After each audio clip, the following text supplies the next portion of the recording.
the memorandum to the 33 billion peso project of Cebu. Okay? So, down this line, guys,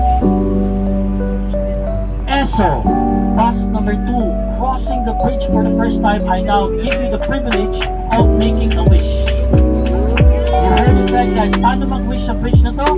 8.9 kilometer bridge, you start holding your breath. Mag-wish kayo hanggang sa dulo ng 8.9, if natapos nyo, wishes will come true. Okay?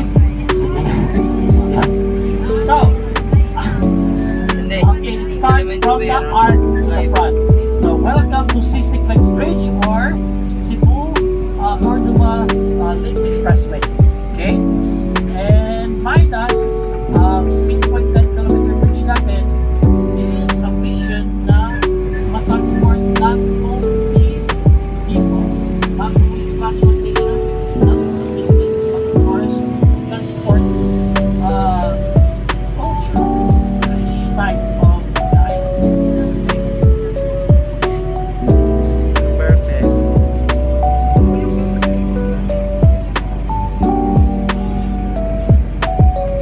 Ano? Tapos? Sana.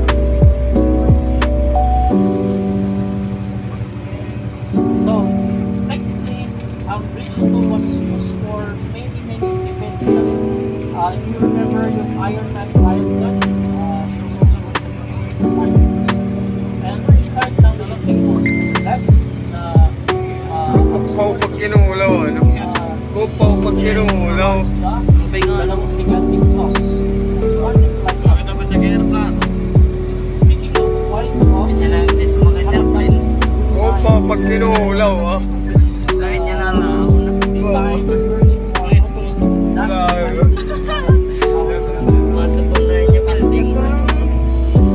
Kupaw pag kinulaw.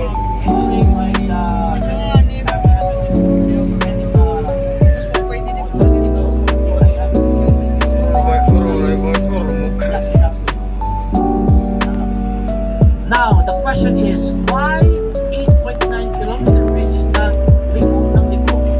Rather than isang straight lang, it would have been a shorter bridge, tapos lesser cost.